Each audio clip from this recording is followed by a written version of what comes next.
আজকে আমি এতিম হয়ে গেছি। সবারই সন্তান আছে, যার বাপ থাকে না, তার কেউ থাকে না, তারা এতিম হয়ে যায়।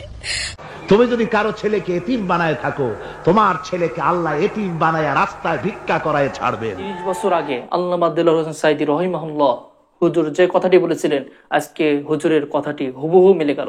চলুন আমরা হুজুরের ওই বক্তব্য শুনে আসি। যদি কারো ছেলেকে এতিম বানায় থাকো, তোমার ছেলেকে আল্লাহ এতিম বানায় রাস্তায় ভিক্ষা করায় ছাড়বেন। তুমি যদি কারো বাপকে মাকে কাঁদায় থাকো, আল্লাহ রাব্বুল আলামিন তোমার মা বাপকে কাঁদাবেন। বিবেক দিয়ে চিন্তা করো, যাকে মেরেছ ওই রাত্রে তার বাড়ির কাছে যাও, ওই রাত্রে গোপনে তার বাড়ির কাছে গিয়ে দেখো তার মা কিভাবে তার সন্তানের জন্য কাঁদতেছে, মায়ের কোলটা খালি হয়েছে বলে কিভাবে কাঁদতেছে, তার বাবা কিভাবে কাঁদতেছে, তার বউ থাকলে কিভাবে ছটফট করতেছে, তার কলিজার টুকরা সন্তান থাকলে কিভাবে আব্বা আব্বা বলে কাঁদতেছে। যারে গুলি করে মেরেছো একবার বাড়ির কাছে গিয়ে কান পাচা শোনো। মনে রাখো যুবক, সন্ত্রাসীরা শুনে রাখো, অস্ত্র দিয়া মানুষকে যারা মেরেছো, আল্লাহর কসম করে বলি যেভাবে মেরেছো ওইভাবে তোমাকেও নিহত হতে হবে, কোনো সন্দেহ নাই। বাড়িতে গিয়ে ডায়েরিতে লিখে রাখো আমার কথা।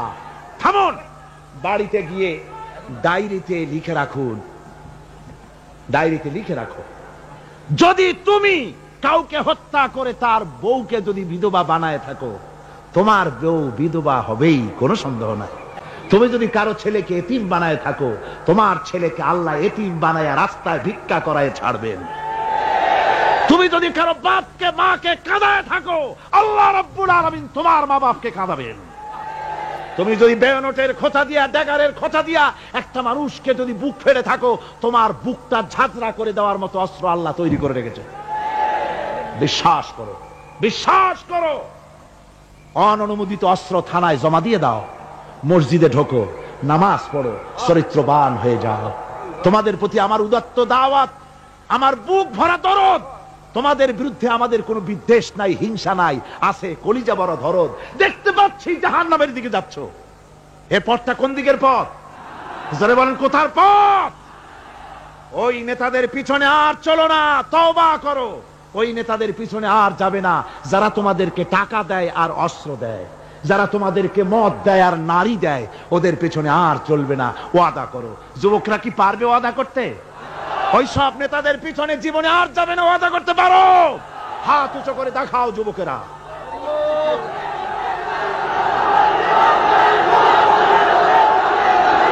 আল্লাহ ছাড় দেন কিন্তু ছেড়ে দেন না, এটাই তার বাস্তব প্রমাণ। ঝিনাইদহবাসী এমপি আনারের মৃত্যুতে ইন্না লিল্লাহর পরিবর্তে আলহামদুলিল্লাহ বলার কারণ কি, চলুন আমরা জেনে নেই। 2016 সালে একাদশ শ্রেণীর মেধাবী ছাত্র সোহানকে ডিবি ধরে নিয়ে যায়। ধরে নিয়ে যাওয়ার পর সোহানের মা গ্রামের 300 জন ব্যক্তিকে নিয়ে এমপি আনারের বাড়িতে যান। এমপি আনারের বাড়িতে যায় সোহানকে ফিরিয়ে চায়, কিন্তু এমপি আনার তাকে ফিরিয়ে দেন না। এমনকি অনেক কথা বলার পর সোহানের মা আর্তনাদ করে বলেন, আমার সন্তানকে ভিক্ষা দেন, তার জীবনটা ভিক্ষা দেন। কিন্তু তাও কিন্তু এই এমপি আনার তার সন্তানকে ফিরিয়ে দেন না। 10 দিন পর গুলিবিদ্ধ অবস্থায় সোহানের দেহ পাওয়া যায়, এমনকি তার চোখ উপড়ানো অবস্থাও দেখা যায়। আসলে সেই দিন সোহানের মার আর্তনাদ, এই কষ্টের কান্না আজ কিন্তু বোঝা যাচ্ছে। আসলে হুজুরের ওয়াজ, আল্লামা দেলোয়ার হোসেন সাইদি রহিমাহুল্লাহ হুজুরের কথা আর এটা কিন্তু মিলে যায়। কারণ সেদিন সোহানের মার আর্তনাদ, যে কষ্ট, বুক ভরা কষ্ট, তার মা এবং বাবা, তার আত্মীয় স্বজনের যে পরিমাণ কষ্ট তাদের ছিল, তার পান পরিমাণ ভিক্ষা কিন্তু চাইছিলেন। সেজন্য হুজুর যে কথাগুলো বলেছেন একদম সঠিক কথা বলেছেন। যদি কাউকে এতিম করে থাকেন, তাহলে আপনার সন্তানও এতিম হবে।